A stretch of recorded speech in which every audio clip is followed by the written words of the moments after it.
Bonjour tout le monde, j'espère que vous allez bien et bienvenue dans ce nouvel épisode d'Azur Podcast. Aujourd'hui on va parler du fait que c'est totalement ok de ne pas être la personne qui est choisie dans certaines situations et on va apprendre à se choisir nous et à se privilégier dans ces situations-là.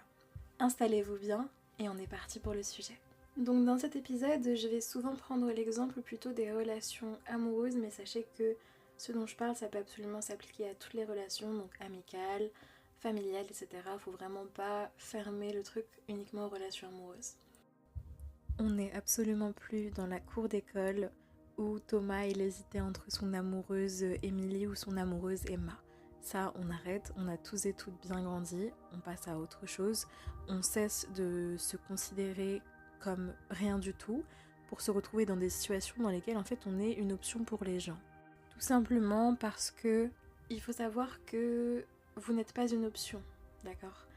À partir du moment où vous êtes développé, où vous reconnaissez votre valeur, vous n'êtes pas une option, vous êtes la personne.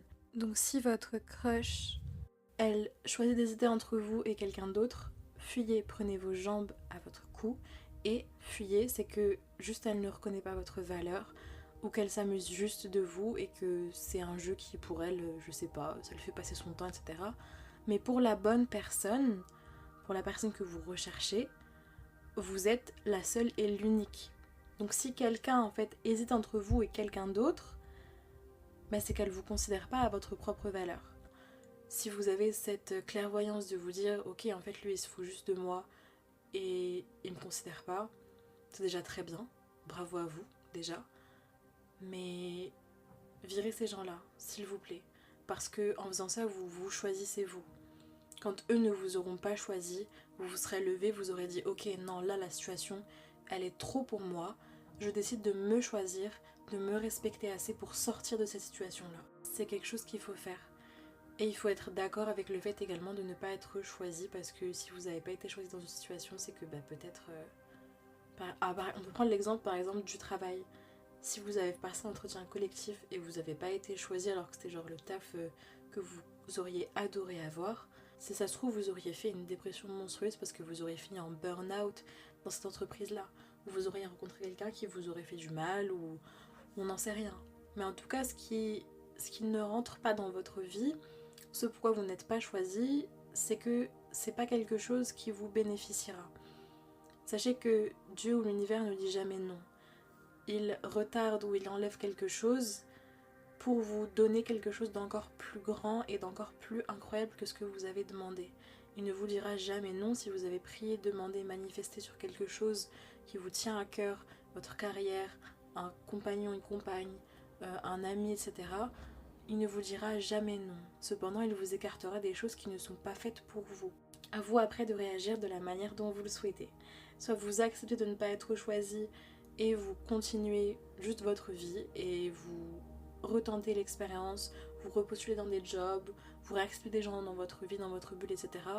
Soit vous le vivez mal et dans ce cas-là on vibre plus sur la bonne fréquence parce que on s'apitoie sur notre sort et on est là en mode non mais pourquoi j'ai pas été choisie, je comprends pas, etc.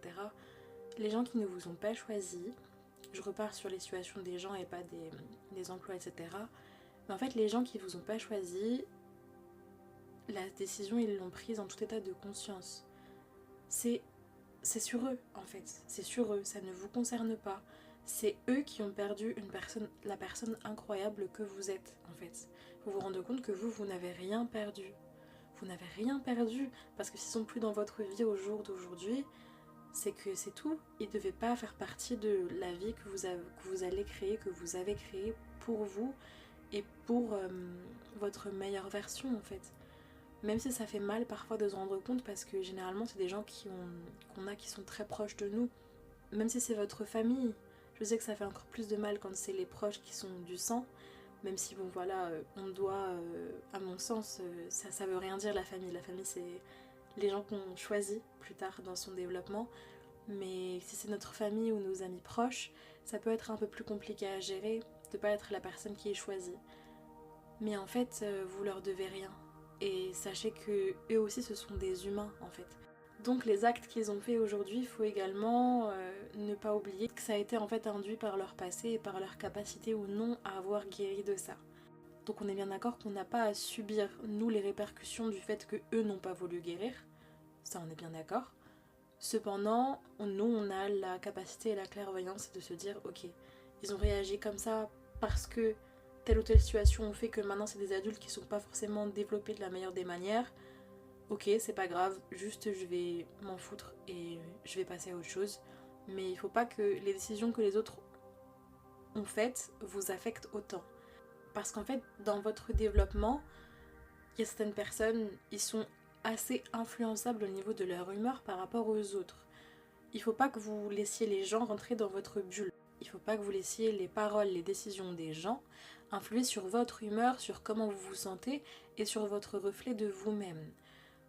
Parce que, en fait, vous vous rendez pas compte que la plupart des choses que les gens projettent sur vous, c'est parce qu'en fait, vous êtes là, vous faites résonner en eux des choses qu'ils n'ont pas forcément réglées. Et vous voir autant développé et autant bien et autant en paix avec vous-même, bah au fond, ça leur fait mal. Donc il y a des gens qui vont vouloir attaquer, piquer, etc. C'est pour ça qu'il ne faut absolument pas que vos humeurs soient régies par les autres. Vous prenez pas ce que les autres vous donnent de méchant ou de piquant ou tout ce que vous voulez. Vous entendez, vous vous laissez partir. Ça rentre par une oreille, ça ressort par une autre. Ça ne doit pas vous atteindre du tout. Vous devez vous en ficher. On est bien d'accord que c'est compliqué parfois, ça dépend des personnes et des contextes, mais encore une fois, ça se travaille avec le temps. Et ça, c'est un truc sur lequel il faut absolument travailler, parce que vous ne pourrez pas vous laisser régir toute votre vie par les décisions des autres, par les remarques des autres, par les interdictions des autres. Vous menez votre propre vie. Vous avez vos propres décisions, vous avez votre propre cheminement. Vous ne devez absolument pas vous laisser atteindre par qui que ce soit. Vous devez prendre les conseils quand ils sont bien placés et bien intentionnés.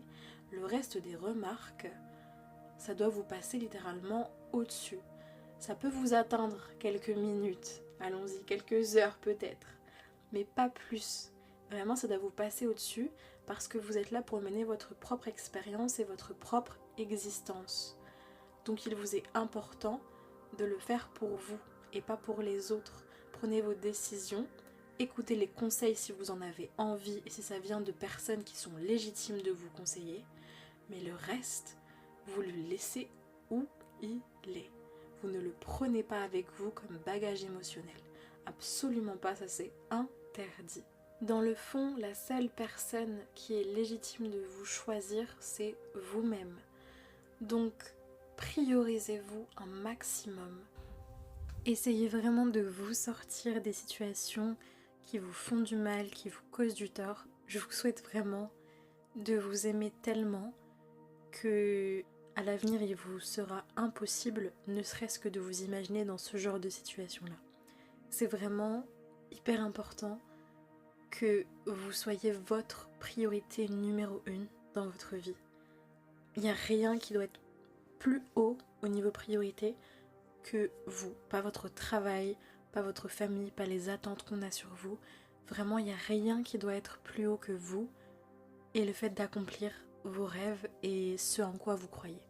Et il est vraiment primordial que, en fait, aux derniers instants de votre vie, vous puissiez regarder derrière vous et vous dire « Waouh, je suis fière et je suis heureux d'avoir vécu la vie que j'ai eue. » Parce que j'aurais pour la plupart du temps, pour la grosse majorité du temps, pris des décisions pour moi et je suis fière de ce que j'ai accompli, même si parfois j'ai peut-être pas pris les bonnes décisions. C'est pas grave, on est là pour apprendre et pour expérimenter, mais je veux que dans la globalité, quand vous regardez derrière vous, même maintenant à l'heure actuelle, dans la globalité de ce que vous avez vécu, il est important, il est vraiment important que vous soyez fiers de l'endroit où vous êtes aujourd'hui et de tout ce que vous avez accompli derrière vous. Donc voilà, j'espère que cet épisode vous aura plu. Je vous souhaite une bonne semaine et on se retrouve très vite sur Azure Podcast.